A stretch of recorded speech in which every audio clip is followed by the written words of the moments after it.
Welcome, everybody. I'm so glad you all are here. I'm Jean Bauer. I'm a member of the Library Programming Committee, and I'm here to introduce three remarkable women who are going to talk about the role of the death doula. I have to say, I didn't even know the word doula until about 10 years ago when my son and his wife discovered they were having twins. Twin boys, as it turned out, and so they had a birth doula, and that was wonderful because she had to give birth to two huge boys, and she did it all natural childbirth and the whole thing. So, but this is a little different. This is the other end of life, the death doula. So I did a little research about what death doulas do, and they're going to do a much better job than I can. But I think the wonderful thing is the way that the doulas provide assistance and companionship and comfort, and make a process that can be frightening less so. And so I think that's just wonderful. All three of these women were certified in 2020 by Larner College of Medicine at the University of Vermont. And so they're going to tell you much more than I can. I just think one thing that's really important is that the role of the doula is not the same as hospice. It's a very different role. So hospice is a medical job, and the doula role, not so much, right? But they'll tell you. So I'll just tell you one about each person. Noreen has a background in early childhood education, a mother of 4, grandmother of 2. This is all that matters to me, right? Is how many grandchildren you have. Greta, a massage therapist for many years, 30 years. Mother of 3, grandmother of 10. She's got me beat. I only have 5.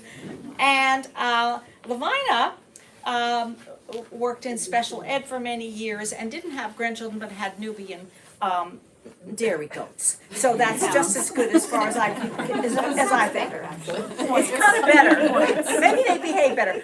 Please turn off your cell phones. And there are 2 handouts, the End of Life Doula's suggested reading list. If you don't get it, don't worry about it. There's a ton in the back, and there's also a bookmark with upcoming events at the library. So please help me in welcoming our 3 wonderful speakers. So nice to see everyone tonight. Can everyone hear me? Okay. So thank you so much to the Stonington Free Library for allowing us to have this presentation. Thank you to Jean for the wonderful introductions, and also thank you to both Lavina and Greta for agreeing to do this with me. So much of our talk tonight will focus on the book, Cultivating the Doula Heart, Essentials of Compassionate Care, by Francesca Arnaldi, who was the director of the End of Life Doula Certificate Program at the University of Vermont. Sorry? Cultivating the Doula Heart, Essentials of Compassionate Care, by Francesca Arnaldi, who was the Hold on, just getting an echo. There's 2 of you now. I'm a twin, but you don't need to hear me twice. It should be good now. Just keep trying. There are many books here at the library and a reading list for you to delve into this topic more on your own. So I bet this talk was one that you were all dying to hear. This talk is to familiarize you with the term end-of-life doula and other titles that are associated with it, some of which are care doula, death midwife, end-of-life coach, soul midwife, transition guide, and many, many others. Tonight we'll use the term end-of-life doula or doula.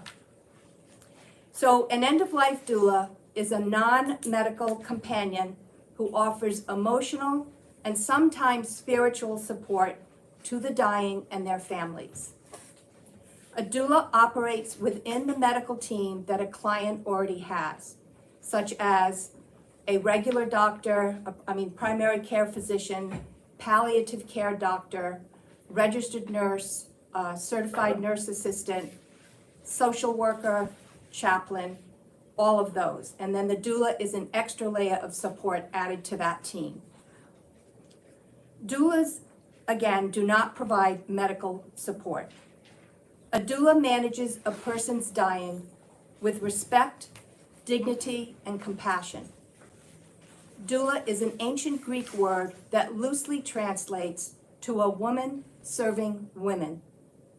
Before hospitals, women served women at home when they gave birth, known as a birth doula, like Jean said, and they still do to this day. In present times, we use the word more broadly to refer to caregivers, both male and female, who provide that non-medical emotional support to those facing major life transitions such as birth or death. One thing is certain for all of us. We were all born and we're all going to die. But just as a mother prepares for a birth, we can also prepare for our death. Dying, just like birth, is hard work. You are transitioning from this world into the next. It is difficult to identify what the person who is dying is working on, but people are working on something. I have seen that it is different for each person, just as birth is a different experience for each woman. A birth generally ends with a celebration, while a death ends with a grief for a life ended, which later can turn into a celebration.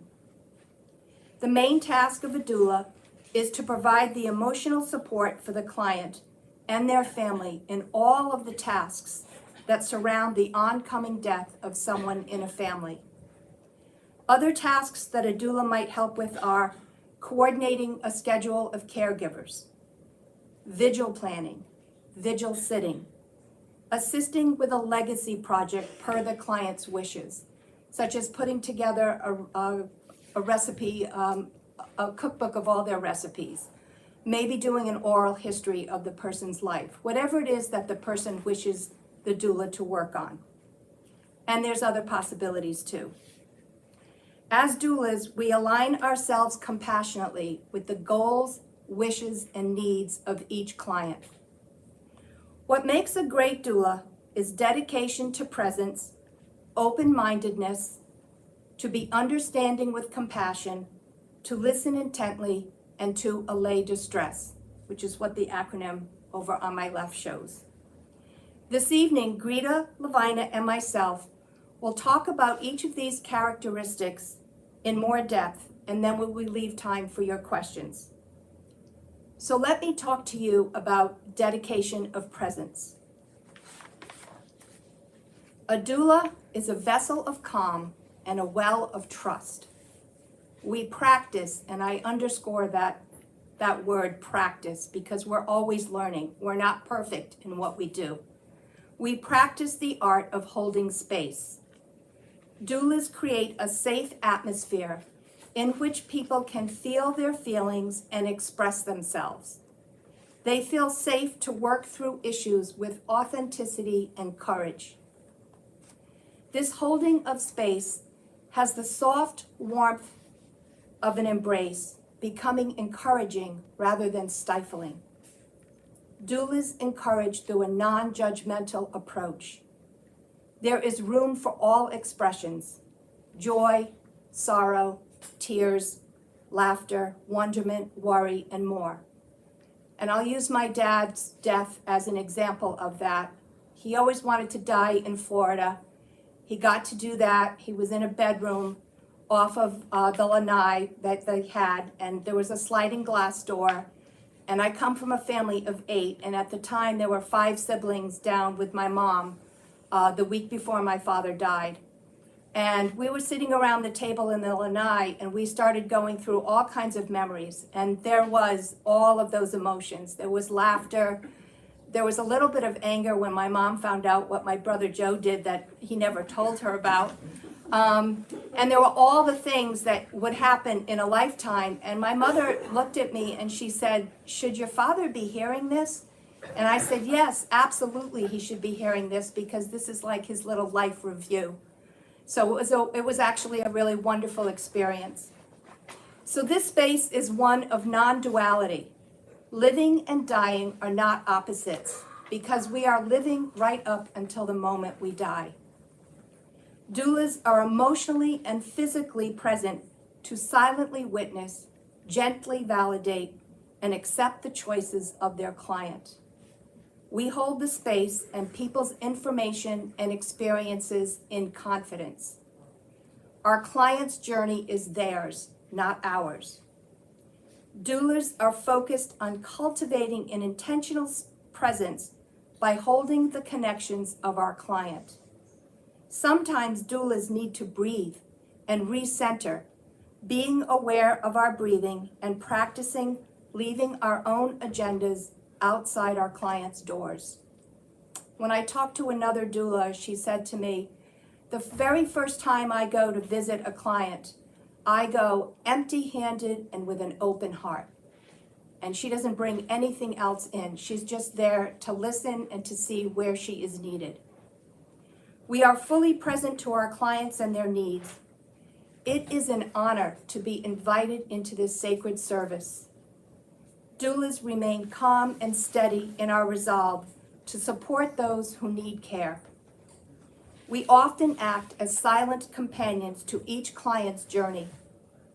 It is an honor to be invited into this realm, complex as it can become. And now Greta will speak to you about open-mindedness.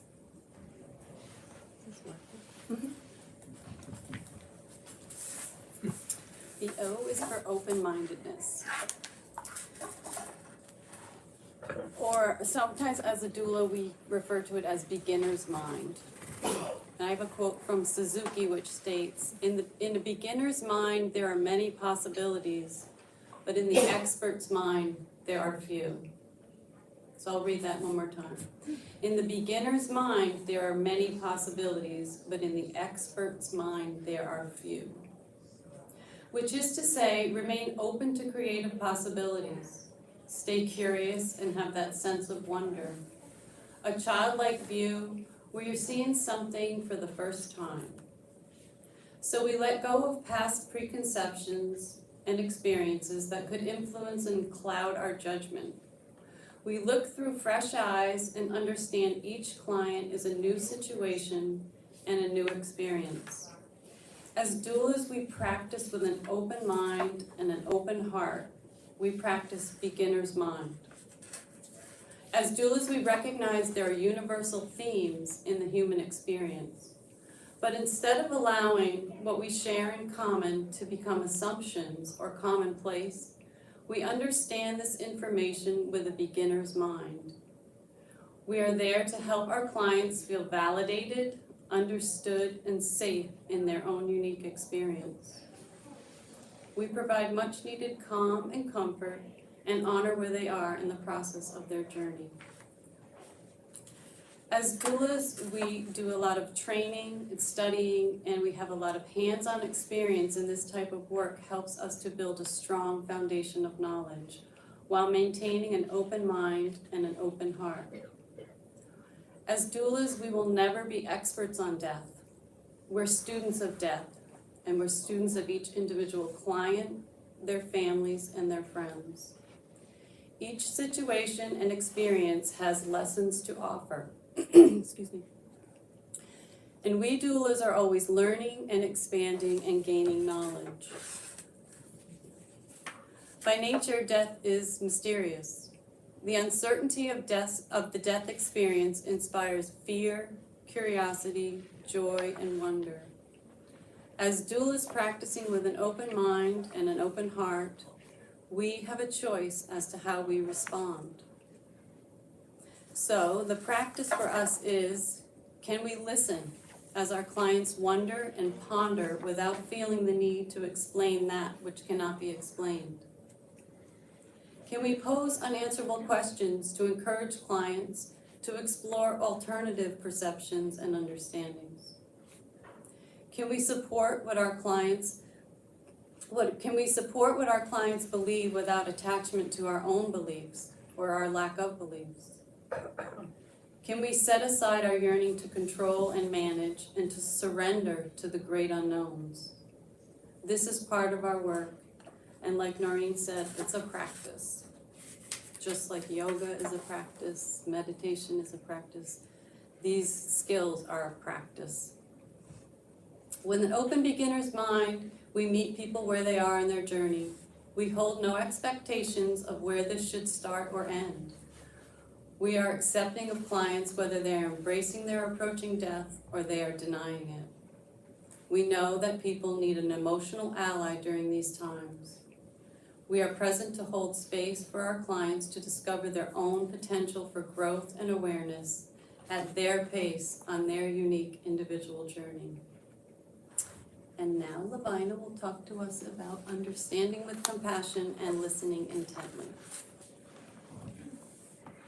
Okay, thank you. The doula provides understanding with compassion to his or her client.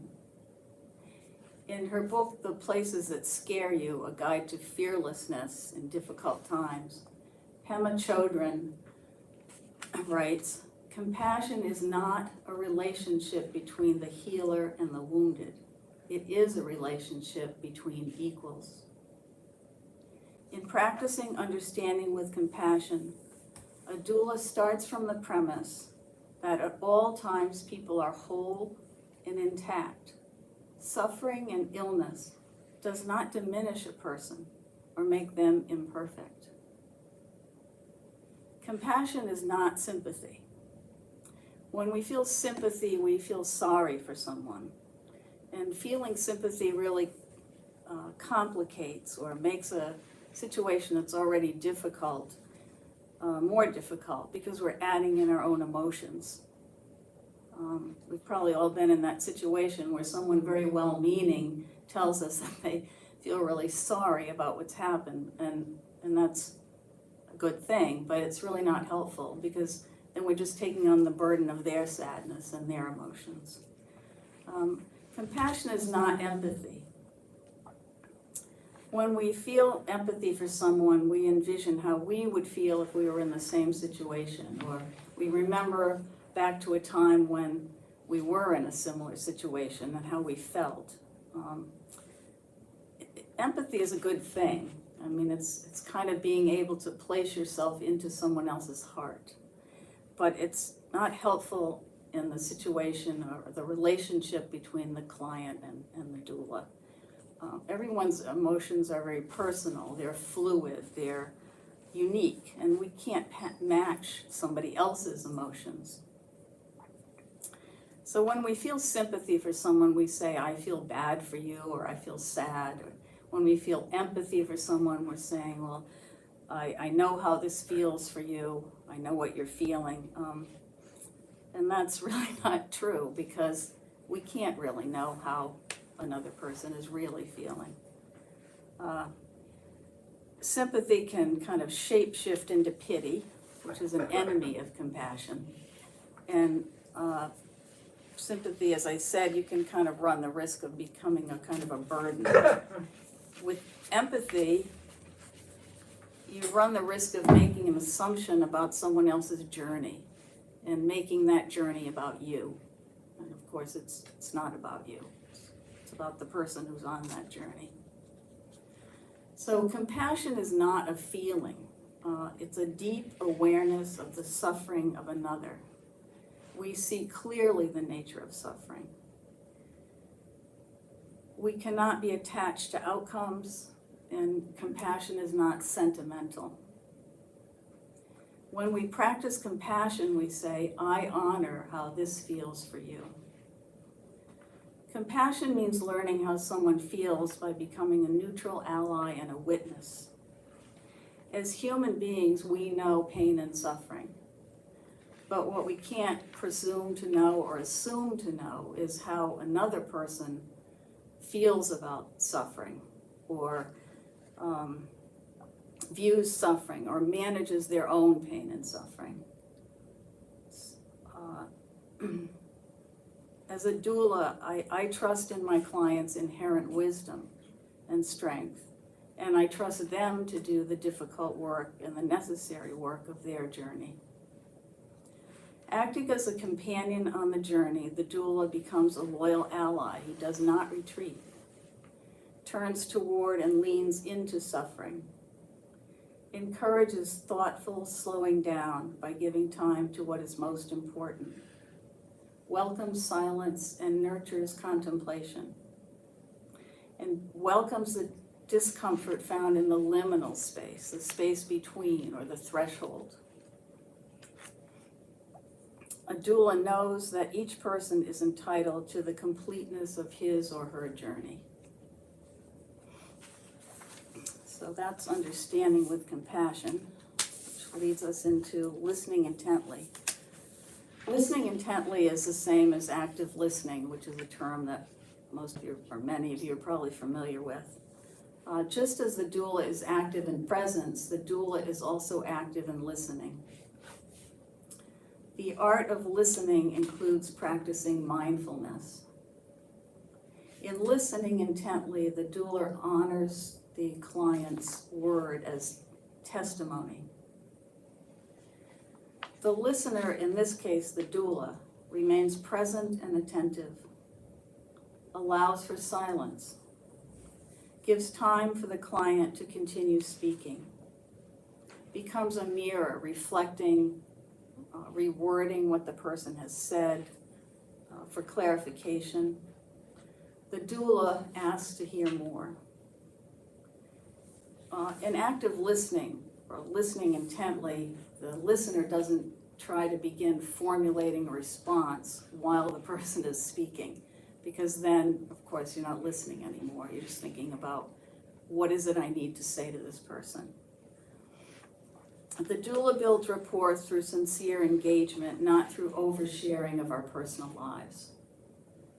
Obviously, in relationship with people, you are going to have some personal sharing, but in the case of a doula, it's pretty tricky because sharing personal information can end up closing doors of communication rather than opening them. If we share common beliefs, then we automatically kind of assume that we're looking at things through the same lens, or we have the same attitudes about things, and we know that that's not necessarily true. If we have different beliefs or attitudes, then we can create a lack of comfort or a lack of trust.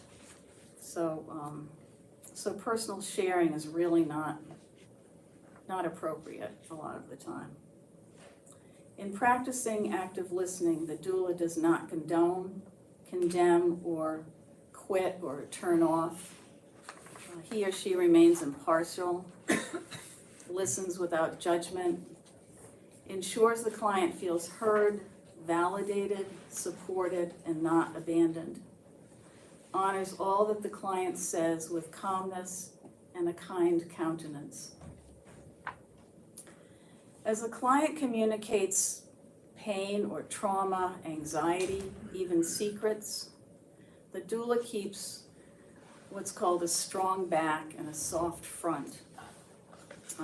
That term is actually from a Buddhist concept. It was used by Joan Halifax, who was a pioneer in end-of-life work. So strong back, soft front. Describes the relationship between equanimity and compassion. So the doula has a strong back to uphold herself or himself in the midst of whatever conditions he or she finds himself in. Keeps composure, evenness, steadiness, tries to keep coming back to center. But a soft front is opening to the world as it is with an undefended heart. So there's that kind of a duality. Providing emotional support is the main task of the doula.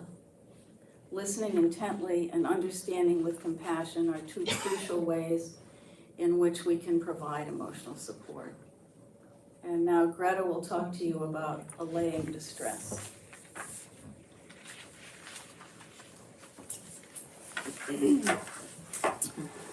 Allaying distress. If doulas do not offend, we maintain neutrality. Our presence is calming and safe. We offer support without drawing attention to ourselves. Our work is heart work, and we must leave our egos at the door. While supporting our clients, their families, and friends, we become caregiving shapeshifters. As doulas, we must learn to read the room. Who's stressed? Who's quiet? Who's missing? What's missing? What can I introduce that would best serve and honor my client and their loved ones? How can I promote ease and decrease stress? Doulas help people to operate within their own comfort zone. We gently guide, stepping in or stepping back according to what's needed in the moment. Doulas work humbly and seek no glory.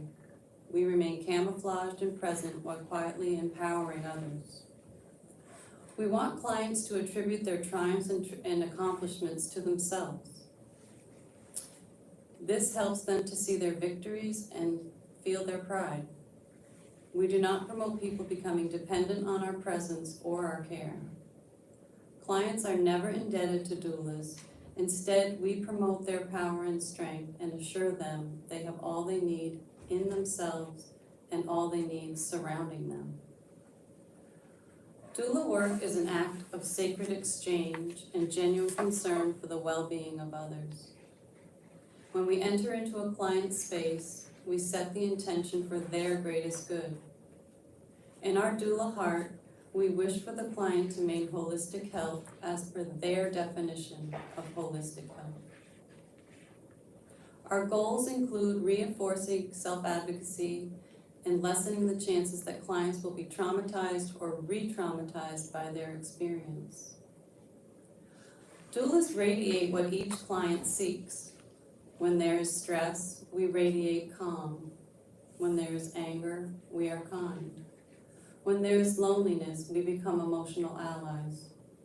We do not attempt to sway clients from what they're feeling, though. We make a conscious effort to not escalate distress. As doulas, we are attentive, sensitive, affirming, and soothing in our care. We are never dismissive. We do not minimize a person's interpretation of what they're experiencing. Through this sacred service, doulas facilitate peace and comfort as clients transition on their journey. I'm going to do a wrap-up and then we'll have time for questions. So, in closing, part of the focus of being a doula is to go out into our communities and educate the public about the necessity of planning for your dying and death. Most people do not want to hear that. Most people actually feel that they have time to plan for dying later. But there is an awakening going on, not just in the United States, but in other developed and developing countries around the world, where people are planning on how they want their death to look like. We need to plan for our dying and death while we are healthy and no crisis is happening. For when and if the time comes, it is so much better to have a plan than to not have one. Why should you plan now? It is less emotional. You have a chance to have your wishes fulfilled. You are a role model for taking on this responsibility and inspiring others to do the same. You are relieving your family of the burden of guilt if you have a plan that they can follow. It is the kindest gift you can give to the people you love.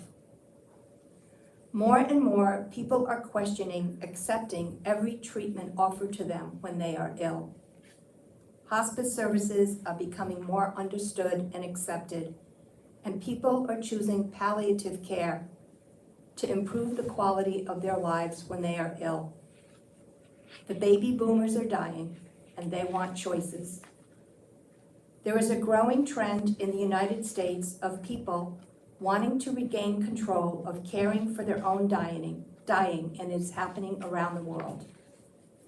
The good news, there are many people to help you along the way. End-of-life doulas are just one of those helpers. Part coach, part companion, part practical help, doulas work with families before, during, and after death on a myriad of tasks. I hope this talk has given you a clearer picture of what an end-of-life doula is and what the role is that they portray. And I thank you for listening. And if you have any questions, we'll take them now. Thank you. Thank you.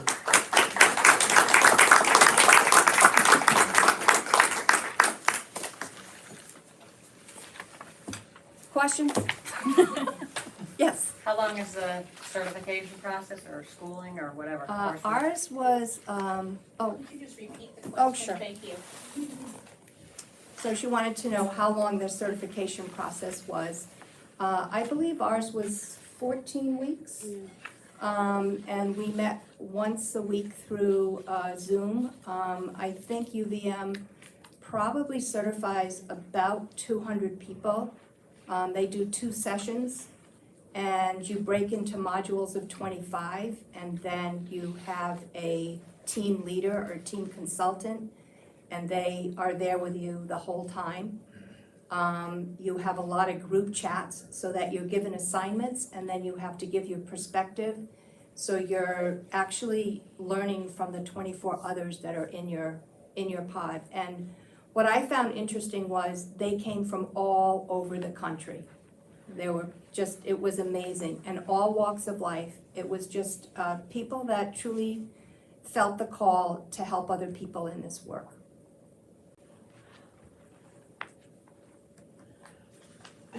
Yes. How do you get called in to a client? Well, usually people Repeat just, the question. oh, how do you get called in to a client? Usually people just reach out through, word of mouth. A lot of doulas are hospice volunteers, so they take on the work through that way. I don't know, Lavina, do you have any thoughts on that? Well, some doulas actually do this as a business, Mm-hmm. and they actually have websites, of course, that you can look at that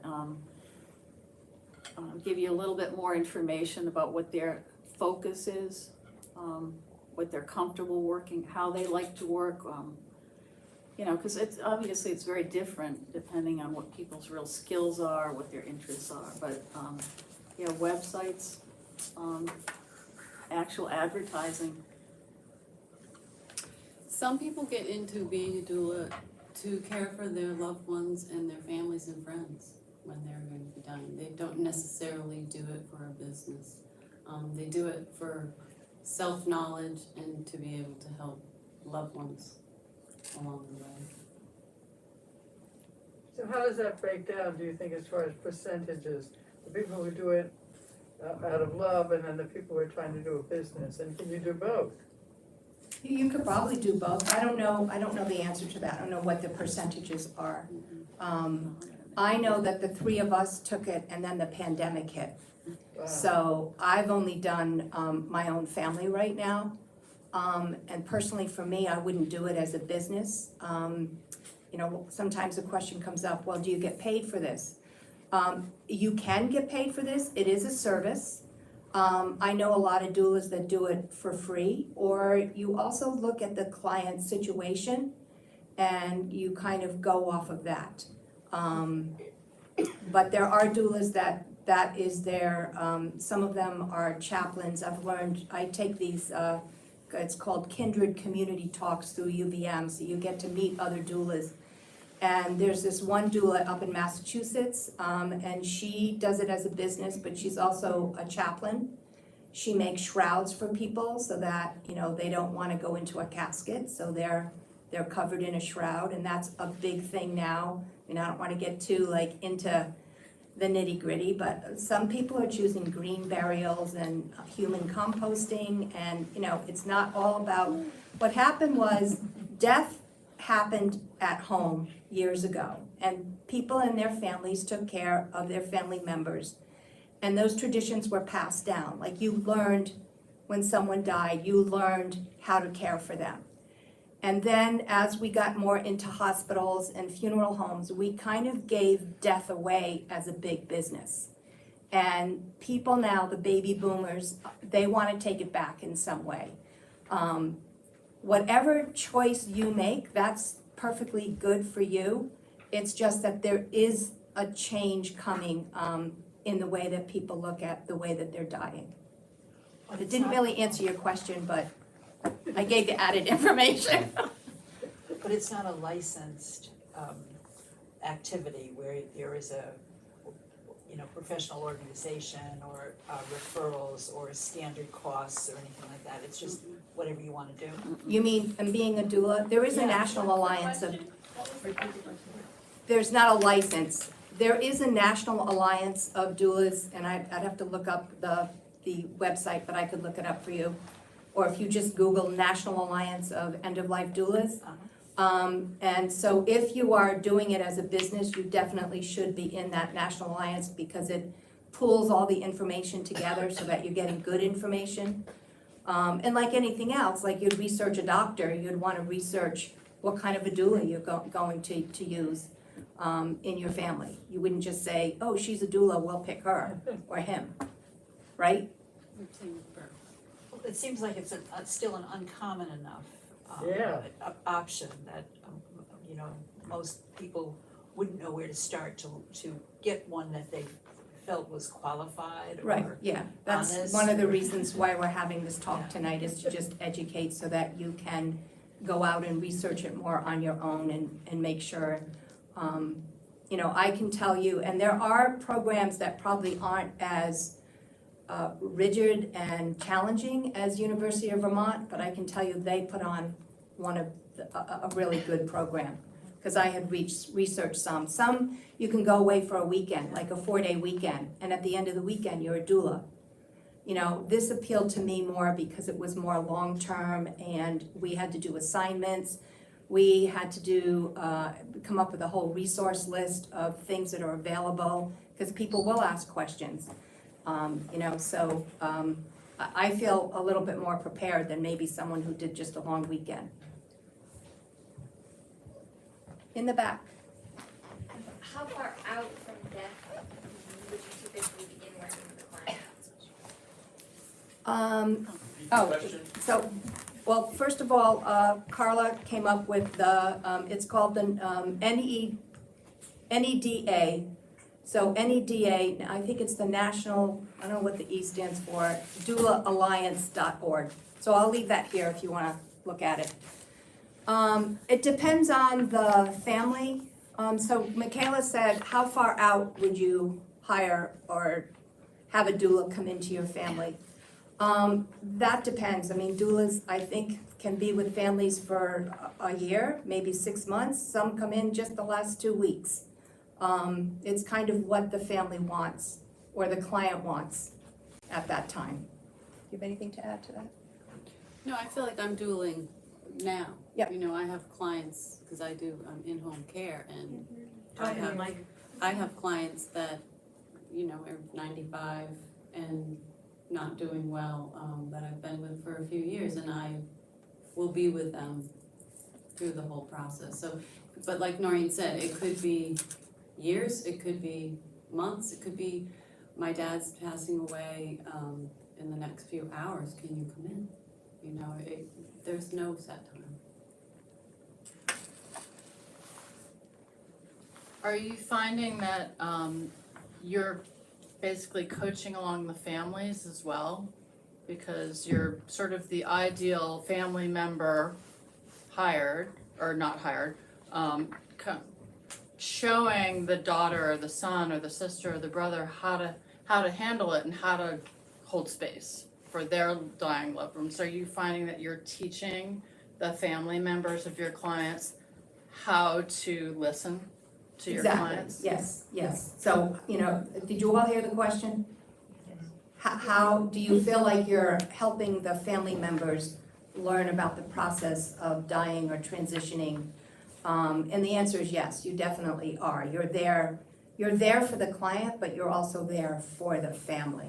Those core people that will be there at the end and helping them see their way through and explaining to them what's going on. Now, we're not gonna disregard that hospice comes in and does a lot of that too, and a lot of the medical stuff. We're just that extra layer of support, because hospice is restricted by time and how much time they can spend with each patient, where a doula can decide to spend as much time as she wants with the client.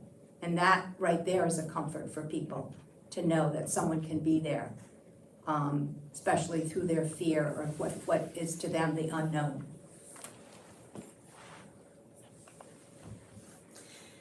Do they teach you in the course how to detach enough to be compassionate without being sympathetic. I can't imagine some of the situations that you must face that I don't know how you do that. Is that part of the course? Well, I've only done family members, and so the detachment there, as you can imagine, is hard. You know, you go with your heart. You have other siblings who weigh in on what should be done. Your uppermost feeling is what is going to be best for the client. And everyone there wants what's best for the client. So that is really the common ground. But yeah, that's where, like Greta was saying, it becomes a practice. You know, every client teaches you something else. How you could have done that better, how, you know, we're not perfect people, we're not gonna go in and do it perfectly. But our heart and our intention and our dedication to being present, that is always there. You need to add to that? Yeah, I guess what I'd like to add is that a lot of the class was really dedicated to not as much to the pragmatic side of things, but more to doing your own work. So you have to do your own work and continue to do your own work so that you can be present, so that you can detach with love, so that you can keep your composure, be centered, be that presence that's needed. So I guess in that sense, I don't know how much it can be taught, but the class required you to go in depth a lot. I mean, obviously, it's a process. That you start long before you probably ever take a class like that, and then through the class, and also the sharing with the other people in your cohort is really, it's very intense, and it's really helpful.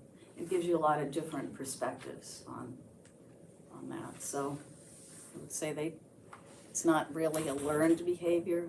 It's not necessarily learned behavior, but you certainly can learn how to do your own work so that you're more prepared. It gets you in touch with your own mortality. Some of the training that we did in school, you really got in touch with your own mortality. And I did a training one time where, I had to write my own eulogy. Wow. And then I was the person laying on the floor, and there were people around me that did not even know me. And they read my eulogy, and they pretended they knew me from my eulogy. And I was on the floor bawling my eyes out because they were saying all the things I wrote in my own eulogy about, like I have grandchildren and how much fun, all the things that were personal to me in my eulogy. And that was like so empowering to live your life, but also empowering that we're here temporarily, so the attachment thing, it was almost like trying to detach from yourself. It was a very amazing experience to go through. So yeah, that type of attachment, it's hard. It's definitely a practice. We did through UVM have to write our own obituary, which I take out and read from time to time and go, who is that woman? But I will say about the practicing of kind of detaching, and I have done that with my own family, and I have failed miserably because I don't detach from them very well. I try to do that non-judgmental approach, and so I'm still practicing on them to become better at that. And so, I just want to be honest about, where we are. I mean, again, it's the intention. Any other Liz? I think you answered my original question because you talked a lot about yourselves and, the practice of yourself. But my question is, can you anticipate what might be your most challenging client or family? I think that's what's a curiosity to me. no matter how much work you do, can you imagine your most difficult or challenging? No, because I can't, because each one that you go to, you empty yourself out. You just empty out, like pouring water out of a pitcher. Because you cannot take one experience that you've had with a client and then go to another. Because then you get into what Lavina was hinting at, was comparison. So you wanna just completely empty yourself out, and that's what the woman that I heard on the internet said. You go empty-handed and open-hearted. Because if you're doing that, then you're anticipating a challenge. And you don't wanna anticipate anything, you wanna go in as a clean slate. And whatever you're going to experience with that family, you're gonna make those connections then. That's how I would answer that. Yeah, there's so many variables. Every situation's different. There's too many variables. But you really don't like the people. Yeah. But still, what if you had two siblings and one wants X and one wants Y and there's a big, We're there for the client. yeah, but still. At that But you point, have to let them yeah. express their feelings. Yeah. absolutely. And you encourage, again, what I said, authenticity, and it takes courage to express those feelings. And I'm sure there are many families that express polar opposite feelings. And that also goes into then that if you have a plan, if the client has a plan of how they want their death to go, you go back to the plan. You wanna follow what mom or dad or brother or sister, what were their wishes, what did they want? And that, I think the message tonight for me is, you should all go and you should plan. And there's this great book right here by B.J. Miller. It's a beginner's guide to the end. But one of the chapters is, don't leave a mess. And the mess is, right now, and I've already told my kids this, like the Swedish do this death cleaning. You can start cleaning your house, or you can start labeling things in your house, because, it's kind of funny, but physical things are a burden to us. They weigh us down. And if you can start now by giving away your things. Personally, for me, I've done enough yard sales. I don't want to ever see another yard sale. I just want to give something away to someone that they might want to use it.